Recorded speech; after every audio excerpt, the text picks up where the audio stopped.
आवर्त सारणी से संबंधित सभी महत्वपूर्ण प्रश्नों डालो।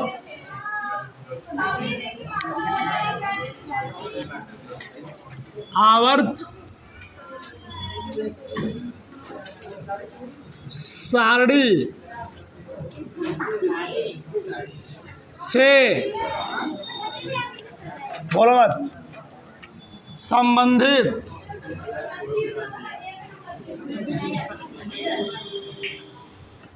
सभी महत्वपूर्ण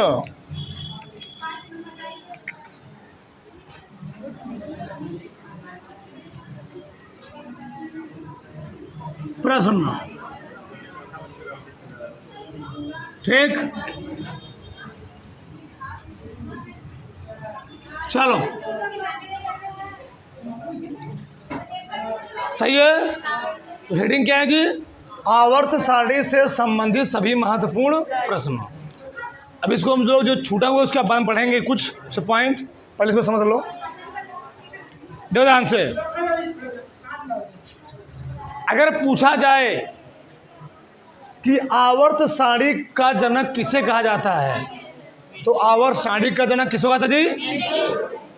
मेंडलीव को। क्योंकि सर्वप्रथम आवर्त सारणी का विकास किसका किया गया था? मेंडलीव द्वारा 1869 में, जो जा करके 1872 में जर्मन पत्रिका में क्या हुई थी? संपादित हुई थी। तो आवर्त सारणी का जनक, ठीक, किसको हम लोग कहते हैं? मेंडलीव को। ये पहला प्रश्न इंपॉर्टेंट है, बहुत ज़्यादा वनडे एग्जाम पूछा आता है। मैं जितना प्रश्न पूछा था सब लिख दिया है टोटल। आवर्त सारणी में किसको हम लोग काली धातु का नाम जानते हैं? तो ग्रेफाइट। किसको जी? ग्रेफाइट। तो आवर्त सारणी में ऐसा कौन सा तत्व जिसको हम लोग ग्रेफाइट कौन सा काली धातु के नाम से जानते हैं? कौन सा हो? ग्रेफाइट। ग्रेफाइट क्या है? कार्बन की अपर रूप है। क्या है? कार्बन का ही अपर रूप है। आगे, सूर्य और तारों में पाए जाने वाला गैस कौन सा है? देखो जरा, अगर पूछा जाए सूर्य और तारों में कौन सी गैस सबसे अधिक मात्रा में पाई जाती है, तो हाइड्रोजन गैस। कौन पाई जाती जी? Hydrogen gas. और सूर्य का जो अस्तित्व है ना, सूर्य का जो अस्तित्व है वह किस गैस के कारण है? हाइड्रोजन और हीलियम गैस के कारण। हाइड्रोजन गैस पाया था 70% और हीलियम गैस पाया था 27% समथिंग लगभग पाया जाता है। ठीक, इसी कारण उसका क्या होता है? अस्तित्व बना हुआ है। और हाइड्रोजन और हीलियम गैस कारण सूर्य में क्रिया होती है, उस क्रिया को हम लोग कहते हैं नाभिकीय संलयन। क्या बोलते हैं? नाभिकीय संलयन। जिसका कारण क्या होता है? उसका ब्रह्मांड में अस्तित्व बना हुआ है। अगला, विद्युत बल्ब में प्रयोग की जाने वाली गैस कौन सी है? आर्गन। तुम लोग जानते हो, जो हम लोग घरों में बल्ब यूज करते हैं, उस बल्ब में एक गैस प्रयोग की जाती है। क्या जी? उस बल्ब में गैस प्रयोग की जाती है, उस गैस का नाम क्या होता है? उस गैस का नाम होता है आर्गन। तो विद्युत बल्ब में कौन सी गैस भरी जाती है? विद्युत बल्ब में आर्गन गैस भरी जाती है। कौन सी? Argon gas. ये प्रश्न कई बार पूछा गया है, ध्यान देना। जो भी विद्युत बल्ब होते हैं उसमें हम लोग कौन सी गैस भरते हैं? आर्गन। और आर्गन कैसी गैस है? ये अक्रिय गैस है। कैसी है? अक्रिय गैस है। ठीक, आगे पूरे आवर्त सारणी में बात की जाए, पूरे आवर्त सारणी में सबसे चमकदार धातु, क्या बात किया है? पूरे आवर्त सारणी में सबसे चमकदार धातु, या बात की है सबसे बहुमूल्य या सबसे कीमती धातु कौन सी है? तो प्लेटिनम है। कौन सी है? प्लेटिनम। पूरे आवर्त सारणी में सबसे चमकदार धातु या सबसे बहुमूल्य धातु या सबसे कीमती धातु कौन सी है? प्लेटिनम है। ठीक, भारत में सर्वाधिक मात्रा में पाया जाने वाला रेडियोएक्टिव तत्व कौन सा है? ये प्रश्न कई बार पूछा गया है। देखो, रेडियोएक्टिव तत्व का जो प्रयोग किया जाता है वह परमाणु विस्फोट के लिए या विद्युत संयंत्रों में किया जाता है। ठीक, विद्युत संयंत्रों में जहाँ पर बिजली पैदा किया जाता है।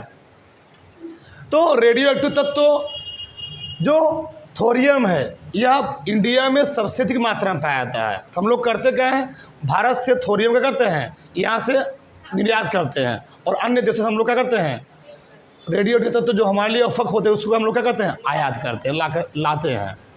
समझो ना। तो भारत में सर्वाधिक मात्रा में पाया जाने वाला रेडियो तत्व कौन सा है, थोरियम है। और रेडियो तत्व की खोज किसने किया था, हेनरी बैक्यूरेल। किसने किया था, हेनरी बैक्यूरेल ने किया था, साइंटिस्ट थे। आगे, पृथ्वी पर सर्वाधिक मात्रा में पाया जाने तत्व कौन सा है, ऑक्सीजन। कौन सा है, ऑक्सीजन। एक लाइट बंद करो, पंखा बंद करो पीछे वाला, ठीक। पृथ्वी पर सर्वाधिक मात्रा में पाया जाता तत्व कौन सा है जी, ऑक्सीजन। कौन सा है, ऑक्सीजन। पृथ्वी पर बात करें, कहाँ बात करेगा, पृथ्वी पर। तो पृथ्वी पर सर्वाधिक मात्रा में पाया जाता तत्व कौन सा है, ऑक्सीजन है। ध्यान रहे चीज़। और कितना पाया जाता है, 21%। कितना पाया जाता है जी, 21%। और नाइट्रोजन कितना पाया जाता है, 78%। और कार्बन डाइऑक्साइड कितना पाया जाता है, 0.0003%। समझो ना। हाँ, तो पृथ्वी पर पाए जाने क्या है, गैसें हैं। अगर तुमसे पूछा जाए पृथ्वी के वायुमंडल में पृथ्वी पर पाए जाने वाले सर्वाधिक तत्व या गैस कौन सा है, ऑक्सीजन। और पृथ्वी के वायुमंडल में सर्वाधिक मात्रा में पाया जाने गैस कौन सा है, नाइट्रोजन। पृथ्वी के वायुमंडल जब नाम लेगा तो कितना पाता है, 78%, 78%। मेंडलीफ ने जब आवर्तसारणी बनाई थी, कब बनाई थी, 1869 में। मेंडलीफ ने अपनी जब आवर्तसारणी बनाई थी उस समय ज्ञात तत्वों की कुल संख्या कितनी थी, 63। यह प्रश्न भी कई बार पूछा गया है कि जब मेंडलीफ ने अपने हाथों से खुद आवर्तसारणी बनाई थी उस समय उनके समय कुल ज्ञात तत्व कितने थे, 63 थे। और जो तत्व उनको नहीं मालूम थे उसके लिए क्या उन्होंने छोड़ दिया था, खाली जगह छोड़ दिया था, बाद में खोजा जाएगा तो उसमें भरा जाएगा, स्पेस छोड़ दिए थे। बात समझ में आ रहा है ना, खाली जगह छोड़ दिए, समझ रहे हो ना। तो मेंडलीफ समय ज्ञात तत्व संख्या कितनी थी जी, 63 थे। बात समझ में आई। आगे, प्रथम कृत्रिम तत्व कौन सा है, पोलोनियम। कौन सा है, पोलोनियम है। बात समझ में। प्रथम कृत्रिम तत्व आदमी द्वारा बनाया गया प्रथम कृत्रिम तत्व कौन सा था, पोलोनियम ही था। कौन सा था, पोलोनियम। आगे, सबसे विषैला तत्व कौन सा है जी, प्लूटोनियम। कौन सा है, प्लूटोनियम है।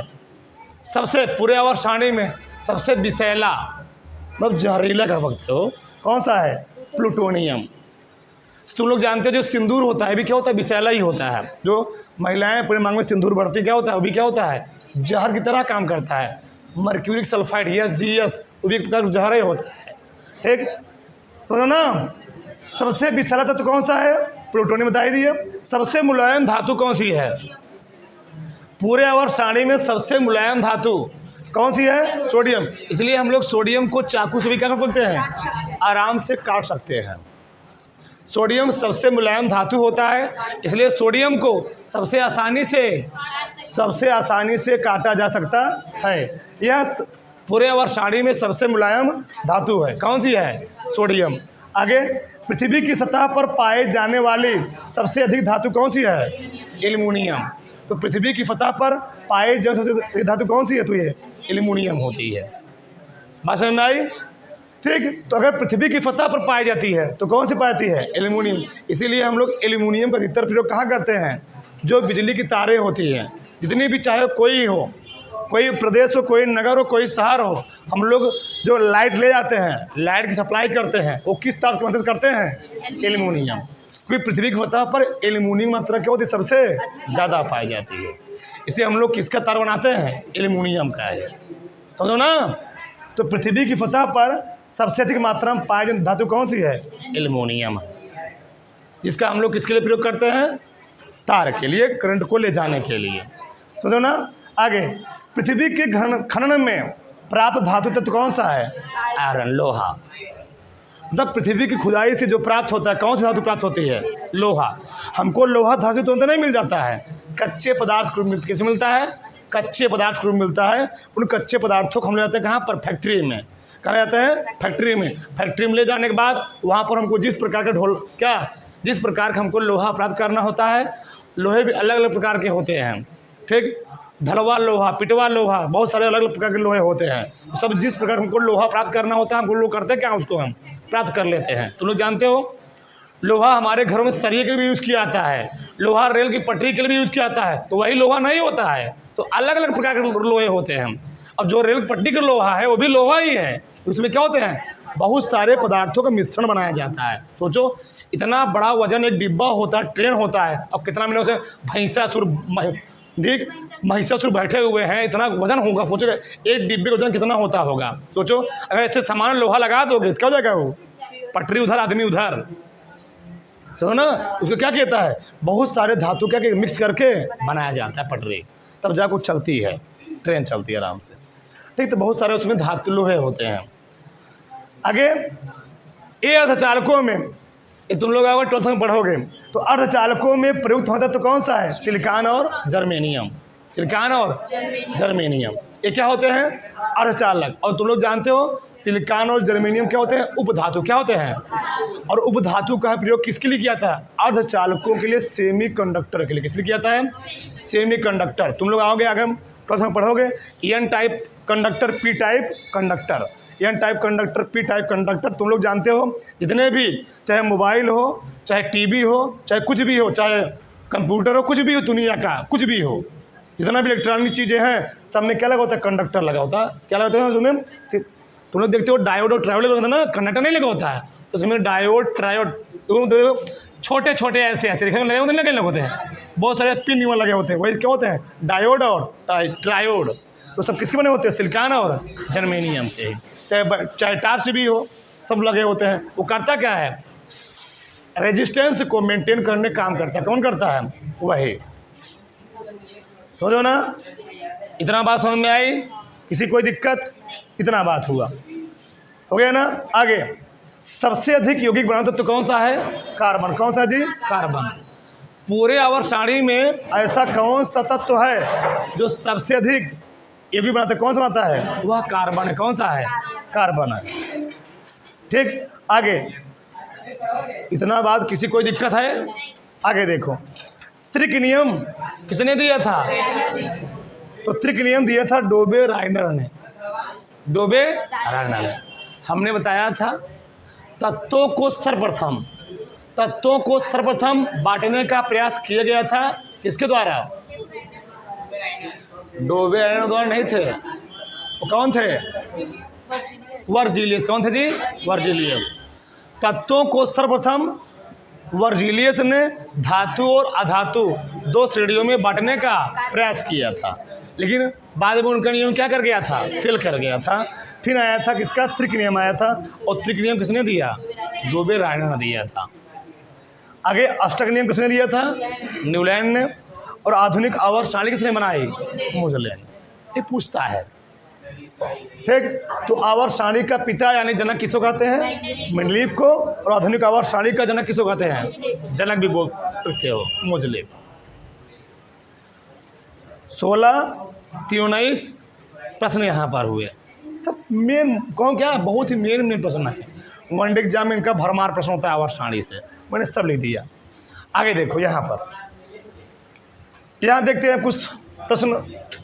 पूरे आवर्त सारणी में बात किए जाए, पूरे आवर्त सारणी में सर्वाधिक विद्युत, पूरे आवर्त सारणी में सर्वाधिक विद्युत ऋणात्मकता तत्व कौन सा है, फ्लोरीन।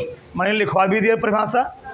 किसी तत्व के बाहरी कक्षक से उपस्थित या किसी तत्व के बाहरी कक्षक में उपस्थित इलेक्ट्रॉन युग्म को अपनी ओर आकर्षित करने की क्षमता हम लोग कहते क्या है, विद्युत ऋणात्मकता, इलेक्ट्रॉन नेगेटिविटी कहते जी, इलेक्ट्रॉन नेगेटिविटी। तो पूरे आवर्त सारणी में जो फ्लोरीन होता है इसकी इलेक्ट्रॉन नेगेटिविटी क्या होती है, सबसे ज़्यादा होती है। और होती कितना है, 3.98 एंगस्ट्रॉम। कल लिखवाया था 3.98 एंगस्ट्रॉम, सबसे ज़्यादा इसकी होती है किसकी, फ्लोरीन की। आगे पूरे आवर्त सारणी में सर्वाधिक आणविक विभव, अभी सब परिभाषा लिखवाया जाएगा, किसका होता है, हीलियम का। किसका होता है, हीलियम का। आगे न्यूनतम आणविक विभव किसका होता है, CGS का। किसका होता है, CGS का, CS का, ठीक। और पूरे आवर्त सारणी में ऐसा कौन सा तत्व है जिसका सर्वाधिक इलेक्ट्रॉन बंधुता होता है, किसका, क्लोरीन। अच्छा, इलेक्ट्रॉन बंधुता होता क्या है, यानी किसी परमाणु को अपने अंदर बांधने की क्षमता। बांधने की क्षमता कहने मतलब ये है, अगर तुम्हारा बोलचाल, तुम्हारा लैंग्वेज तुम्हारी किसी से बात करने का तरीका सही रहेगा, तुम्हारे क्या रहेंगे दोस्त यार ज़्यादा रहेंगे। अब तुमको बोलने की शौर्य नहीं है, कहाँ क्या बोलना चाहिए, तुम्हारे दोस्त यार क्या रहेंगे, कम रहेंगे। इसकी बोलने जो तरीका होता है, बॉन्ड बनाने जो तरीका होता है, क्या होता है, बहुत ही आसान होता है। क्या होता है, आसान होता है। इसलिए क्या होता है, यह सबसे जुड़ने का प्रयास करता है। कौन, क्लोरीन। क्या होता है, पूरे और सारणी में सर्वाधिक इलेक्ट्रॉन घनत्व किसकी होती है, यानी अपने अंदर इलेक्ट्रॉनों को बांधने की क्षमता सबसे अधिक कौन रखता है, क्लोरीन रखता है। यह सबसे जुड़ जाता है, समझे, यह सबसे जुड़ने का प्रयास करता है। क्यों, इसके बाहरी कक्षक में होते हैं 7 इलेक्ट्रॉन, बस इसको कितना चाहिए होता है, एक ठू। तो एक ठू किसी तरह लेता है, आराम से बॉन्ड बना लेता है, उसके साथ जुड़ जाता है, तो क्लोरीन है। बात समझ में आ रहा है। हाँ, आगे पूरे आवर्त सारणी में उच्चतम घनत्व किस तत्व का होता है, ओस्मियम का। यह हम सबसे बात करें, उच्चतम घनत्व का मतलब ये होता है कि पूरे आवर्त सारणी में ऐसा कौन सा तत्व है जो सबसे भारी होता है, कौन होता है जी, ओस्मियम होता है। इसी को हम लोग कहते हैं सबसे भारी तत्व। कौन सा, सबसे भारी तत्व, भारी तत्व भी कौन है, ओस्मियम है। कौन सा है, ओस्मियम। सबसे भारी कौन जी, ओस्मियम है। बात समझ में आया। आगे देखो, अधातुओं में सर्वाधिक गलनांक किसका होता है, हीरा का। किसका होता है जी, हीरा। पूरे आवर्त सारणी में अगर बात की जाए अधातुओं में, तुम लोग जानते हो हीरे को पहले उसको हम लोग खदानों से या पहाड़ों से करते हैं, निकालते हैं। मान लो हीरे से नहीं निकाला जाता है, उसको घिसा जाता है। पत्थर जो होते हैं, पत्थरों से ही हीरा क्या करते हैं, निकाला जाता है। उसको घिसते हैं, घिस करके क्या किया जाता है, तब हीरा तराशा आता है। तो हीरा एक कार्बन के अपर रूप होता है। हीरे क्या होता है, कार्बन के एक अपर रूप है, ठीक। तो धातुओं में सर्वाधिक गलनांक किसका होता है, हीरा का होता है, ठीक। तुम लोग जानते हो हीरा 10 में पढ़े रहे होगे, हीरा में प्रकाश के सभी गुणधर्म पाए जाते हैं। इसमें प्रकाश का परावर्तन अपवर्तन सब क्रिया होती है। और सबसे बड़ी जो घटना होती है वो प्रकाश का पूर्ण आंतरिक परावर्तन होती है, जिसके कारण से हीरा करता क्या है, या प्रकाश को बहुत चमकदार होता है। करता क्या है, पूर्ण आंतरिक परिवर्तन क्या होता है, जब प्रकाश हीरे के अंदर आ जाती है तो प्रकाश को तो लेता है, लेकिन उसको बाहर नहीं जाने देता है। तो करता क्या है, जब प्रकाश बाहर जाएगा नहीं तो अंदर अंदर क्या होता है, प्रकाश फैल जाता है चारों तरफ, ऐसे उसको काटा ही जाता है, ठीक। तो क्या होता है, बहुत चमकदार हो जाता है। तुम लोग जानते हो दुनिया का सबसे खतरनाक हीरा कौन सा था, कोहनूर हीरा। कौन था, कोहनूर हीरा था, ठीक। वो मुगल वंश के शासनकाल में आया था। बोलो मत। हिमायू जहाँ था उसके सिंहासन पर रखा गया। बाद में चला गया हैदराबाद के जो निजाम थे उनके पास चला गया। निजाम के यहाँ आई, ब्रिटेन की महारानी की लड़की आई। ब्रिटेन की महारानी लड़की आई तो वहाँ से क्या कहीं, हम आपका बहुत हमको पसंद लग रहा है, अच्छा लग रहा है, कह ले जाओ, ठीक, कोई दिक्कत नहीं। तो अब कहाँ पड़ा हुआ है, ब्रिटेन पड़ा हुआ है, समझो ना। हाँ, आगे जानो सब। हाँ, तो वहाँ जो ब्रिटेन के जो राजा होते हैं, जो उत्तराधिकारी होते हैं, उनके मुकुट जब वो अपना उत्तराधिकारी ग्रहण करते हैं, जब राजा बनते हैं तो उनके मुकुट में उसको क्या किया जाता है, पहनाया जाता है। तो उनके मुकुट उसको रखा गया अभी भी, आज भी ब्रिटेन में, समझो ना। आगे देखो, तुम लोग जान क्या करोगे सब। पूरे आवर्त सारणी में सबसे हल्की अक्रिय गैस कौन सी है, हीलियम है। हीलियम तुम लोग जानते हो, हीलियम पूरे आवर्त सारणी में सबसे हल्की गैस हीलियम होने के कारण हीलियम का प्रयोग हम लोग कई जगह करते हैं। जैसे तुम लोग जानते होगे गुब्बारे में, कहाँ पर, गुब्बारे। तुम लोग जानते हो जब शादी विवाह होता है या छोटा मान लो मेला लग रहा है तो हम लोग 2 गैसों का प्रयोग करते हैं गुब्बारे में भरने के लिए, या तो हाइड्रोजन या तो हीलियम गैस, क्योंकि बहुत हल्की होती है। ये वायु क्या होती हैं, हल्की होती हैं। इनका जो डेंसिटी होता है वायु से क्या होता है, बहुत ही कम होता है। इनको भर देते क्या करती हैं, उड़ने लगती हैं। ये बहुत घुलनशील भी होती है। हीलियम गैस जो होती है बहुत घुलनशील होती है। इसलिए तुम लोग जानते होंगे जब कोई व्यक्ति समुद्र में डूब गया, गिर गया, जो समुद्री गोताखोर होते हैं उनको ढूंढने के लिए जाते हैं तो उनके अपने पास क्या होते हैं, जो समुद्री गोताखोर होते हैं, नदी में चले गए, वो 2 दिन तक उस नदी में है, 12 घंटे नदी में है, तो क्या लिए होते हैं, वो सिलेंडर लिए, क्या लिए होते हैं, सिलेंडर लिए होते हैं। तो सिलेंडर में नीचे जाने पर ऑक्सीजन का मात्रा क्या होती है, घुलनशीलता घट जाती है। तो करते क्या है, उसकी घुलनशीलता घट जाती है ऑक्सीजन की, तो घुलनशीलता बरकरार रहे, उनको ऑक्सीजन कैसे मिलती रहे सिलेंडर में। तो करते क्या है, उसमें सिलेंडर में मिला देते हैं हीलियम गैस। क्या मिलाते हैं? हीलियम। तो पूछा आता है बहुत ज़्यादा है कि समुद्री गोताखोर जो अपने पास सिलेंडर ले जाते हैं, अपने साथ सिलेंडर नीचे ले जाते हैं, उनमें कौन सी गैस घुली होती है ऑक्सीजन के साथ? हीलियम। वो करती क्या है? वो ऑक्सीजन की घुलम फिल्टर बनाए रखती है, जिससे उनको क्या मिलता रहता है? ऑक्सीजन मिलता रहता है। तुम लोग जानते भी होंगे, चाहे नदी हो चाहे समुद्र हो, मछलियाँ समुद्र में 2 से 3 किलोमीटर के बाद नहीं जाती हैं। बहुत जाएंगी 1 किलोमीटर तक रहेंगे, 1.5 किलोमीटर तक रहेंगे। क्यों? तुम लोग जानते हो समुद्र की गहराई बहुत ज़्यादा होती है। दुनिया का सबसे गहरा गर्त कौन सा है? मेरियाना ग्रंथ। 11 किलोमीटर कितना है? 11 किलोमीटर है। 11 किलोमीटर गड्ढा गहरा है मेरियाना ट्रेंच। सोचो, प्रशांत महासागर इसमें है, प्रशांत महासागर 11 किलोमीटर है। सोचो, जब कोई समुद्री उसमें जाते हैं यात्री, तो अपने पास जब सिलेंडर लेके जाते हैं बहुत गहराई में नहीं जाते हैं, ब्लास्ट कर जाएगा पूरा। तो मछलियाँ भी बहुत डीप अंदर नहीं जाती। क्यों? पानी का क्या होता है? प्रेशर पड़ने लगता है, और पानी का प्रेशर पड़ने से वो नीचे बहुत नहीं जाती, बहुत कहाँ रहेंगी, बहुत हमेशा कोशिश करती है कि वो ऊपर रहे पानी में, बहुत अंदर ना जाए। अंदर जब उनको पानी लोड क्या हो जाएगा? बहुत ज़्यादा हो जाएगा, क्या कर जाएंगे वहाँ पर? प्रेशर दबाव हो जाएगा, बहुत ज़्यादा दबाव पड़ने लगेगा। इसे बहुत डीप में उन लोग मछलियाँ भी अंदर नहीं जाती हैं। समझ रहे हो ना? तो जब कोई भी समुद्री यान, समुद्री जहाज, ठीक, जब अंदर जाते हैं तो उसको ऐसी प्रकार डिजाइन किया था, बहुत उसकी मोटी मोटी परतें बनाई जाती है, उसको अंदर ले जाया जाता है। आगे तुम लोग जानोगे पनडुब्बियाँ जो होती हैं, ठीक। आगे देखो, पूरे और सारणी में सबसे क्रियाशील धातु कौन सी होती है? फ्लोरीन। क्यों क्रियाशील धातु कौन सी है? क्योंकि यह ज़्यादा चमक धमक होता है। मैंने बताया था ना, यह ज़्यादा इसकी इलेक्ट्रॉन नेगेटिविटी क्या होती है? सबसे ज़्यादा होती है। तो इलेक्ट्रॉन नेगेटिविटी का मतलब ही है यह ज़्यादा चमक धमक, पाउडर, फेयर लवली ज़्यादा लगाई होती है। तो क्या करती है? यह अन्य प्रकार के परमाणु को अपने क्या करती है? अट्रैक्ट कर लेती है और बॉन्ड बना लेती है।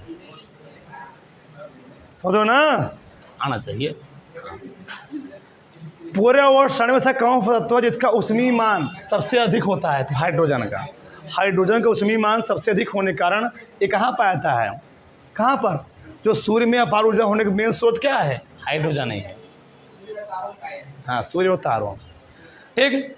पूरे और श्रेणी में सबसे अधिक आघात वर्धनीयता किसकी होती है? सोना।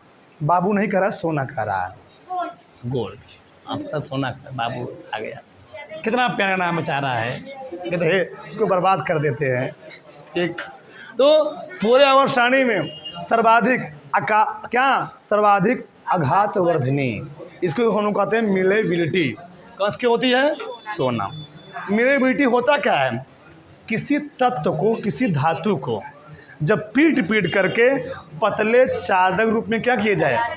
परिवर्तित किया जाए, तो उसी को हम लोग कहते हैं क्या? मिलेबिलिटी, आघात वर्धनीयता। तुम लोग देखते हो जब किनके यहाँ, जब तुम लोग खुरपी, कुदार, फावड़ा, उसको क्या करते हो?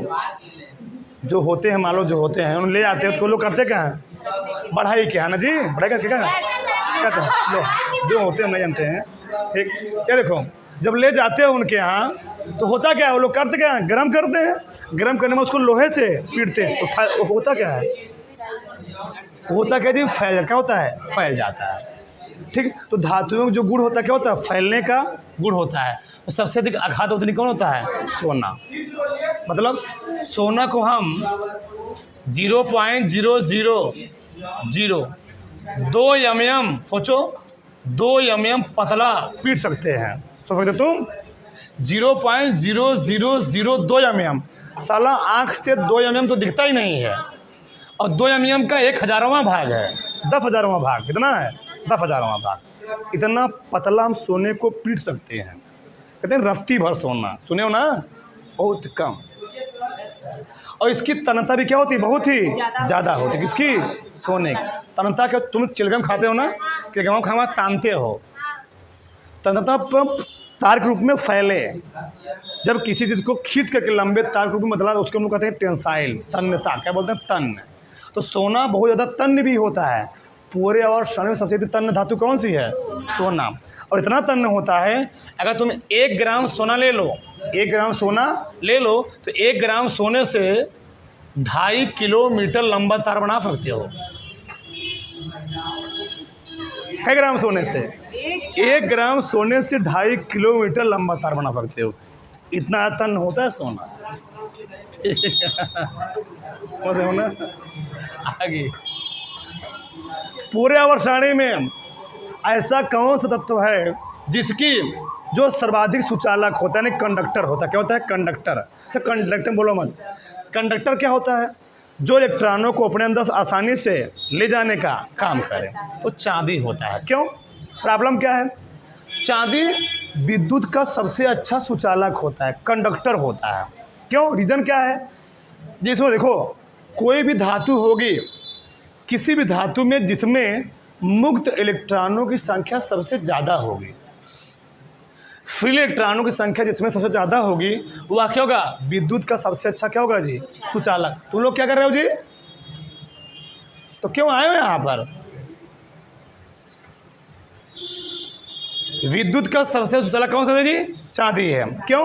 इसमें मुक्त इलेक्ट्रॉनों की संख्या क्या होती है? सबसे ज़्यादा होती है। अच्छा, मुक्त इलेक्ट्रॉन क्या होता है ये भी जान लो, डिटेल में पढ़ रहे हो ना। ऐसा इलेक्ट्रॉन जिसका नाभिक पर, ऐसा इलेक्ट्रॉन जिस पर नाभिक का कोनो प्रभाव नहीं होता है, नाभिक का कोनो प्रभाव न पड़े, नाभिक कोनो इफेक्ट ना पड़े, उसी इलेक्ट्रॉन को हम लोग कहते क्या है? मुक्त इलेक्ट्रॉन। तुम लोग जानते हो, घर में मानो 2 लड़के हैं, एक मिला माई बाप के फाउंडेशन में है, एक मिला माई बाप के छूट गया है, आवारा। तो आवारा वाला क्या है? जब मन करे घर से निकल जा रहा है तो फ्री है। वो क्या है? वो फ्री इलेक्ट्रॉन है। इधर मन कर रहा है उधर चल दिया, धुआं उड़ रहा है, क्या उड़ रहा है भगवान जाने। तो क्या होता है? ये फ्री होता है। और फ्री होने के कारण क्या होता है? इलेक्ट्रॉनों को ले जाने का ज़्यादा काम करता है। कौन? चांदी। यानी घर का जब कोई इफेक्ट उस लड़के पर ना पड़े तो फ्री है, प्रभाव खत्म। आगे पूरे आवर्त में सबसे हल्का तत्व कौन सा है? हाइड्रोजन। अक्रिय गैस बोलेगा तो हीलियम, और हल्का तत्व बोलेगा तो हाइड्रोजन। इसलिए हाइड्रोजन गैस का प्रयोग हम लोग कहाँ करते हैं? गुब्बारों में। कहाँ करते हैं? गुब्बारों में। ठीक बताया अभी। शादी विवाह में जो जयमाल में उसको हम लोग भग लटका देते हैं, अच्छा दिखता है। क्या होता था? वो हाइड्रोजन ही होता है, अच्छा दिखने के लिए। ठीक। हाँ, आगे सबसे भारी अक्रिय गैस कौन सी है जी? चाहिए तो छोड़ दिया। सबसे हल्की धातु कौन सी है? लिथियम। ठीक। तो पूरे आवर्त में सबसे हल्की धातु कौन सी है? लिथियम है। आगे सबसे भारी अक्रिय गैस कौन सी है? रेडान। कौन सी है? रेडान। और तुम लोग जानते हो, जब भूकंप वगैरह आते, कहते हैं भूकंप वगैरह आते हैं, तुम लोग देखे केयर किए होंगे, जब कभी बाई चांस भूकंप आने की संभावना होती है, जो कुत्ते होते हैं, जो बिल्लियाँ होती हैं, वो ज़्यादा सेंसिटिव होते हैं। तुमको मालूम नहीं चलेगा, कुत्ते बिल्ली को 10 सेकंड पहले मालूम चल जाएगा, 7-8 सेकंड पहले मालूम चल जाएगा अब भूकंप आने वाला है। तो लोग चिल्लाने लगेंगे, कूदने लगेंगे, भागने लगेंगे। क्यों? क्योंकि होता क्या है, उनको ऐसे आहट आभास में लगता है, क्योंकि वायुमंडल में गैस फैल जाती है। कौन सी? Radon gas. उनको आभास में लगता है अच्छा भी ये हलचल होने वाली है। उनको जल्दी पता चल जाता है। किसको? कुत्ते और बिल्लियों को। और ज़्यादा इसके प्रति क्या होता है? सेंसिटिव होते हैं। तो ना आगे भविष्य का ईंधन हम लोग किसको कहते हैं? हाइड्रोजन को। अच्छा, तुम लोग जान रहे हो, धरती पर से धीरे धीरे क्या हो रहा है? हम लोग कोयला कितना ज़्यादा इस्तेमाल कर रहे हैं, प्रयोग कर रहे हैं। तुम लोग जिस शहर में रह रहे हो इस वर्तमान समय में, ठीक, जिस शहर में रह रहे हो, तुम लोग जाके देख लो कहाँ पर? सोनभद्र में। वहाँ पर इस शहर को, एक शहर और तुम्हारे आसपास का वाराणसी शहर, इन 2-3 शहरों को सप्लाई देने के लिए, लाइट देने के लिए कम से कम प्रतिदिन 4 से 5 मालगाड़ी कोयले की खपत होती है। तब जाकर इलेक्ट्रिक बिजली बनती है, तब जाकर यहाँ सप्लाई लाइट की होती है। तो भविष्य में क्या होगा? एक टाइम ऐसा आएगा कोयला क्या हो जाएगा? ख़त्म हो जाएगा। तो लोग क्या करेंगे? लाइट बनाने का या गाड़ी चलाने का अलग तरीका खोजेंगे। अरे भैया, प्राचीन काल में जो गाड़ियाँ होती थी, शोले मूवी देखे हो? शोले मूवी देखे हो? उसमें जो ट्रेन चलती किससे चली हुई है? कोयले से चली हुई है। अब तो मान लो बंद करिए, इलेक्ट्रिक चल रहा है सब। ठीक, समझो ना। तो भविष्य का ईंधन तो हम लोग अब किसका प्रयोग कर रहे हैं? हम हाइड्रोजन गैस का प्रयोग कर। किसका प्रयोग कर रहे हैं? हाइड्रोजन गैस का। अब जितनी भी गाड़ियाँ आ रही हैं उसमें हम लोग क्या भरने का प्रयास कर रहे हैं, जो ज़्यादा विकसित देश हैं वो इनका प्रयोग करने लगे हुए हैं, इनके माध्यम से गाड़ियाँ चलाने शुरू कर दिए हैं। अब जो गाड़ियाँ आ रही ना उसमें डीजल का भी और गैस का भी दोनों बना दिया है बहुत सा। मान लो नहीं समझे, जो नई नई प्रकार की गाड़ियाँ आ रही हैं मार्केट में उनमें दोनों बना दिया है। मान लो तुम्हारा डीजल खत्म हो डीजल भरवा लो, तुम्हारा गैस खत्म हो तो गैस भरवा लो, दोनों बना दिया है, दोनों सिस्टम लगा दिया है। तो भविष्य का ईंधन हम लोग किसको कहते हैं, हाइड्रोजन गैस को। आगे देखो, सफ़ेद सोना हम लोग किसको कहते हैं जी, प्लेटिनम। ठीक, आगे आवर्त सारणी में ऐसा कौन सा तत्व है जिसको हम लोग कहते हैं स्ट्रेंजर गैस या अजनबी गैस, किसको कहते हैं, जिनान। ठीक, तो यहाँ बहुत सारे प्रश्नों के उत्तर डालो, सब उत्तर डाल द्रौपदाक्ष सब द्रौपदाक्ष सब। आगे देखो, इसको भी लिख ही लो ध्यान से, जब पढ़ रहे हो तो कुछ छोड़ो मत। दूसरी प्रश्न लिखो, बताओ आवर्त सारणी में कितने आवर्त हैं जी, आधुनिक आवर्त सारणी में, आधुनिक बोलो मत, आधुनिक आवर्त सारणी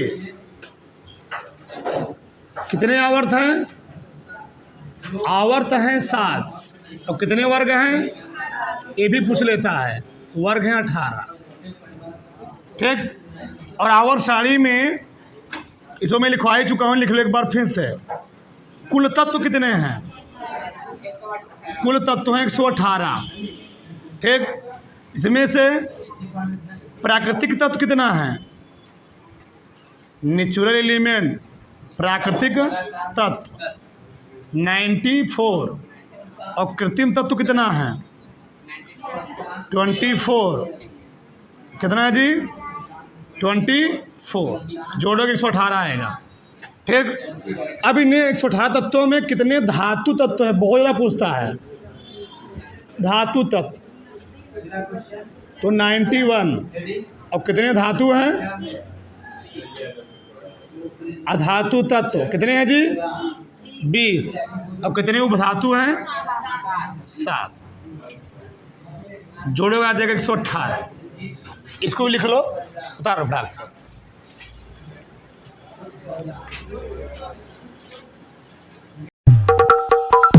Lights, camera, action.